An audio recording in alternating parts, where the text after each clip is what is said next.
السلام عليكم ورحمة الله تعالى وبركاته. أعزائي طلبة وطالبات الصف الثاني الثانوي في جميع أنحاء جمهورية مصر العربية، معكم مستر السيد الجمل خبير المواد الفلسفية بوزارة التعليم وعضو القافلة التعليمية ومستشار جريدة الأهرام المسائي في الفلسفة والمنطق، وإجابة التقييم العاشر في علم النفس والاجتماع.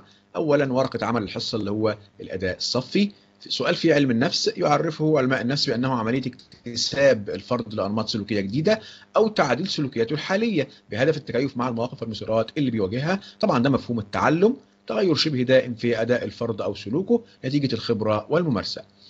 يتعلم الكبار تكوين شعور أو اتجاه إيجابي نحو الذين يتفقون معهم في الرأي، كما يكونون اتجاها سلبيا نحو الذين يختلفون معهم فيه، كما يرتبط الإنجاز بالسرور والإهمال بالألم والعقاب. طبعا تكوين شعور يعني انفعال، يبقى بتفسير ردود الأفعال الانفعالية، وده أحد التطبيقات التربوية نظرية التعلم الشرطي الكلاسيكي للعالم إيفان بافلوف.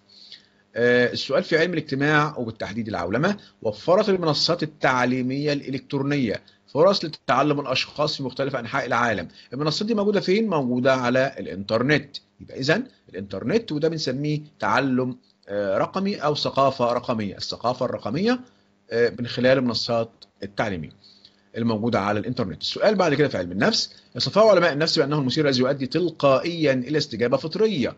طالما بيؤدي لاستجابة فطرية يبقى على طول مثير طبيعي، بيؤدي لاستجابة فطرية وغير متعلمة. خلاص كده يبقى المقصود هنا المثير الطبيعي، وعليه مثال اهو. مثال بيقول لي إغلاق العين عند تعرض لضوء شديد. هنا إغلاق العين دي الاستجابة الفطرية التلقائية الطبيعية. تمام. الضوء الشديد هنا هو المثير الطبيعي. خلاص كده. طيب السؤال اللي بعده. أدى انتشار العلماء إلى تشجيع الأفراد على الإنفاق المفرط، إن هو بيصرف فلوس كتير مبالغ فيها وتراكم الديون، مما أدى إلى حدوث أزمات مالية للأفراد والمجتمعات. ده نتيجة إيه؟ أحد الآثار السلبية للعلماء وهو انتشار النزعة الاستهلاكية. تمام؟ ناس بقت بتشتري حاجات لمجرد إن هي يعني بتبقى يا إما تقليد، يا إما علشان الشركات بتستخدم وسائل جذب وإغراء في الدعاية، يا إما ربط الاستهلاك بالمكانة الاجتماعية. خلاص كده؟ يبقى انتشار النزعة الاستهلاكية. السؤال بعد كده الواجب الأسبوعي أو الأداء المنزلي بيقول لي يعرفها علماء النفس، طبعا ده في علم النفس، بأنها الاستجابة المتعلمة التي استجابة متعلمة. على طول استجابة متعلمة، مش هنكمل بقى السؤال، يبقى على طول استجابة شرطية. يبقى الاستجابة المتعلمة هي الاستجابة الشرطية على طول. طيب السؤال رقم 2 في علم النفس برضه. طفل صغير في المرحلة الابتدائية كان يخاف من الذهاب إلى المدرسة. يبقى في هنا خوف بسبب عدوان على أحد الأطفال أو بسبب عدوان أحد الأطفال الدائم له، وبعد أن تمت المصالحة بينه وبين الطفل المعتدي وكف الطفل الآخر عن الاعتداء عليه عن طريق المعلم، عاد الحضور للمدرسة واستمر حضوره لنهاية العام. ومع بداية العام الجديد عاود الطفل الخوف من الاعتداء عليه في المدرسة. عاود يعني الاستجابة حصل لها استرجاع، يبقى رجعت تاني، رجع يخاف تاني، يبقى الاسترجاع التلقائي. خلاص كده. وده طبعا احد قوانين نظريه التعلم الشرطي الكلاسيكي لايفان بافلوف. احد اليات العولمه التي تتيح للافراد امكانيه التواصل الصوتي والمرئي مع بعضهم في مختلف انحاء العالم. صوتي ومرئي يبقى على طول الهاتف الهاتف المحمول. تمام. السؤال في علم النفس، طبعا السؤال ده كان في العولمه، في علم الاجتماع. السؤال في علم النفس بيقول لي يصفه علماء النفس بأنه عملية مستمرة تبدأ من الولادة وتستمر طوال الحياة وتتضمن تغيرات في السلوك. يبقى على طول يقصد التعلم. خلاص كده. يبقى التعلم وعليه مثال اهو. التعلم مثال تطور أداء صديقي في استخدام البيانو لأنه تعلم العزف الموسيقي. يبقى تطور أداء صديقي في استخدام البيانو لأنه تعلم العزف الموسيقي، يبقى ده تعلمه نتيجة الخبرة والممارسة. السؤال اللي بعده رقم 2 في العلم الاجتماع في العولمة. توسعت بعض الشركات الكبرى في بعض الدول المتقدمة وبدأت ممارسة سياسة الاحتكار للأسواق النامية، مما أدى إلى سيطرتهم على هذه الأسواق والتأثير سلبا على التجار المحليين. يبقى هنا اتساع الفجوة أو تباين الفجوة واختلافها بين الدول الفقيرة والدول الغنية، تباين مستوى التنمية. مثال تقدم دول أوروبا وتخلف دول جنوب افريقيا. يبقى ده تباين مستوى التنميه وده احد الاثار السلبيه للعولمه. التقييم الاسبوعي بقى المجموعه الف في علم النفس بيقول لي بيعرفه علماء النفس انه المثير او الحدث الذي له تاثير في سلوك الفرد ملوش تأثير في سلوك الفرد، ولكن يمكن أن يطور الفرد حياله تجاهه يعني سلوكا وفقا لمبدأ الإشراط، يعمل له اشتراط مع المثير الطبيعي. يبقى أكيد بيتكلم عن المثير المحايد. المثير المحايد اللي ما كانش أي تأثير قبل كده، قبل التجربة ما كانش له تأثير في سلوك الفرد، زي صوت الجرس كده قبل التجربة كان اسمه مثير محايد. معلم التاريخ الذي يربط أسماء القادة والأحداث التاريخية بالأحداث الجارية أو بشيء هام بالنسبة للطالب، مثل أحداث المسجد الأقصى بالنسبة للعرب، ده اسمه إيه؟ التعلم القائم على المعنى. طيب التعلم القائم على المعنى بيبقى في أنهي نظرية؟ في نظرية معالجة المعلومات، معالجة وتجهيز المعلومات لدونالد نورمان. خلاص كده؟ إنما أنا بربط الإيه؟ التعلم بالأحداث الجارية أو المعنى اللي موجود في الواقع، عشان يقدر التخزين يبقى تخزين كويس وتخزين سليم يساعد على استرجاع المعلومة وقت الحاجة إليها.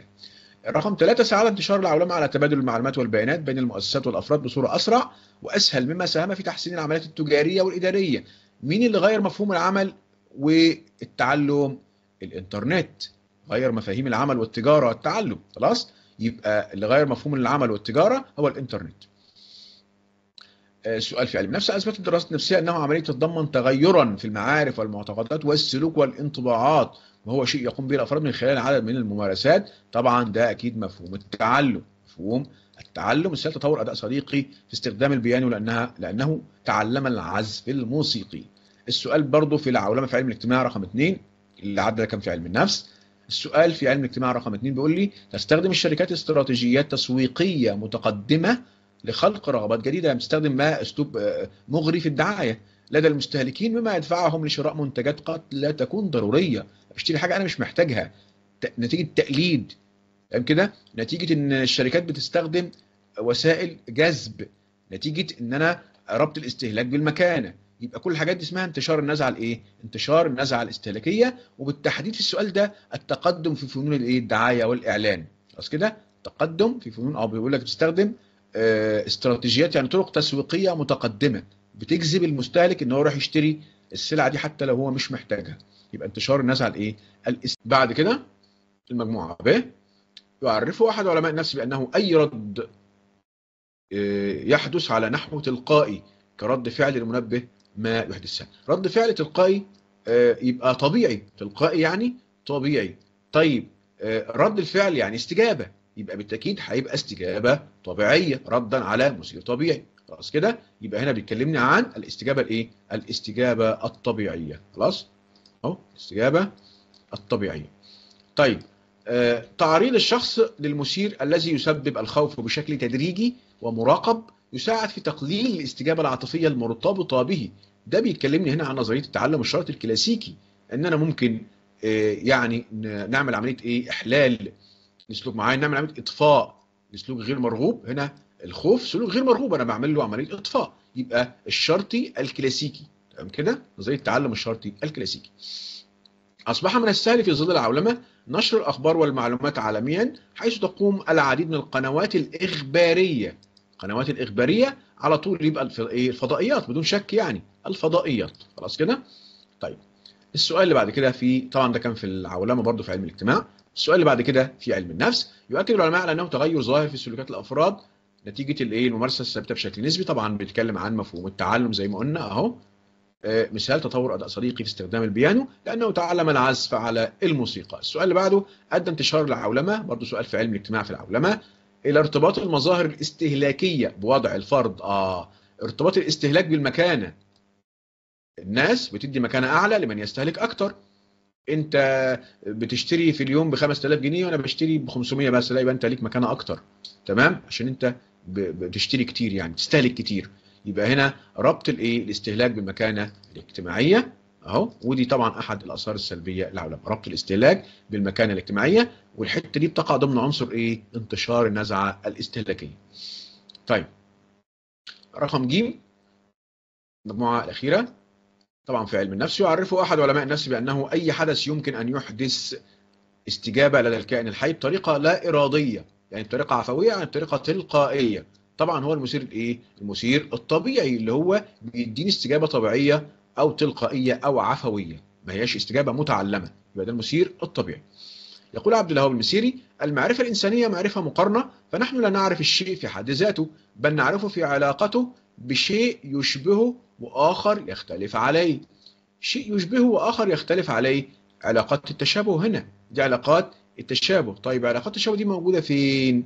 موجودة في الفهم والاستبصار. الفهم والاستبصار اللي هي نظرية الايه؟ نظرية الجيشتالت. خلاص كده؟ طيب. توفر تلك الآلية وسيلة للترفيه عن الأفراد، مثل مشاهدة الفيديوهات والاستماع للموسيقى. طالما هنشاهد فيديوهات ونسمع موسيقى وكمان هنلعب ألعاب إلكترونية، كل ده بيبقى موجود فين؟ في الهاتف المحمول.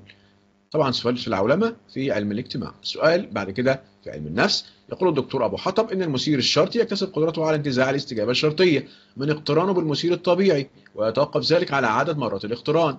تمام؟ اقتران المثير الشرطي بالطبيعي وعلى الفاصل الزمني، ده اسمه قانون الايه؟ قانون التدعيم. قانون التدعيم اهو، يبقى ده قانون التدعيم. مثال، وطبعا ده في نظريه نظريه الاشتراط الكلاسيكي او التعلم الشرطي الكلاسيكي. بيقول لي مثال: عندما يجيب الطالب على سؤال المعلم اجابه صحيحه، على المعلم ان يشجعه ويدعمه مباشره على طول، فاصل زمني قليل علشان طبعا الاستجابه ما يحصلهاش انطفاء.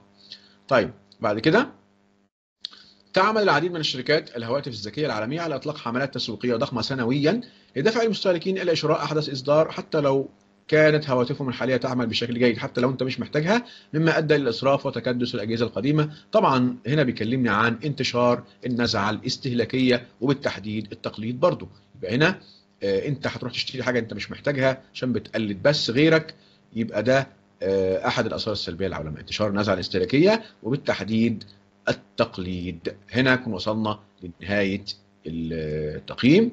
استودعكم الله، السلام عليكم ورحمة الله تعالى وبركاته.